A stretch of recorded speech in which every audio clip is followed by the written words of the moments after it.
ఇటీవల జరిగిన కాకతీయ కళాశాల మేడికో ప్రీతి మృతి పట్ల విచారణ జరిగింది. ఈ మేరకు ముద్దాయి డాక్టర్ సైఫ్పై ఆరోపణలు నిరూపణ అయినట్లు నిజ నిర్ధారణ కమిటీ పేర్కొంది. దీంతో ఆయనను విధుల నుంచి 97 రోజుల పాటు సస్పెండ్ చేసినట్లు కళాశాల ప్రిన్సిపల్ తెలిపారు. ఈ మేరకు ఉత్తర్వులు జారీ చేసినట్లు ప్రిన్సిపల్ తెలిపారు. డాక్టర్ ప్రీతి ఎనస్థీషియా ఫస్ట్ ఇయర్ పీజీ ఆత్మహత్యలో ఆరోపణలు పొందుతున్న డాక్టర్ సైఫ్ మీద ఇంతకుముందు యాంటీ ర్యాగింగ్ కమిటీ ఒక 1 year సస్పెన్షన్ విధించింది. సో మానసికంగా విధించారు కానీ ఫిజికల్గా సెక్సువల్గా అబ్జర్వ్ చేయలేదు కాబట్టి 1 year anti ragging committee decision తీసుకుంది. దాని మీద సైఫ్ హైకోర్టుకు వెళ్ళి ఆ సస్పెన్షన్ ఉత్తర్వుని క్యాన్సిల్ చేసి మళ్ళీ రీజాయిన్ చేసుకోమని హైకోర్టు ఆదేశించడం జరిగింది.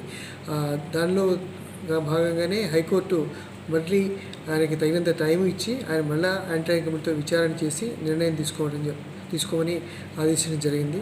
ఆ ఆదేశాల ప్రకారము నవంబర్ 9వ తారీఖు నాడు యాంటీ ర్యాగింగ్ కమిటీ సైఫ్ అతని న్యాయవాది సమక్షంలో విచారణ జరిగింది. సో సైఫ్ ఆ రోజు ఉన్న ఎవిడెన్సెస్ బట్టి యాంటీ ర్యాగింగ్ కమిటీ మళ్ళీ ఇంతకుముందు తీసుకున్న యాంటీ ర్యాగింగ్ కమిటీ నిర్ణయాన్ని ధృవీకరించారు. దాని ప్రకారము ఆయనకి షోకాస్ నోట్ ఇవ్వటం ఇచ్చింది. ఆయన రిప్లైని సాటిస్ఫాక్షన్ లేకపోవటం వల్ల మళ్ళీ యాంటీ ర్యాగింగ్ కమిటీ అదే శిక్షను ధృవీకరించారు. సో నిన్న శిక్ష అమలు జరపడం జరిగింది.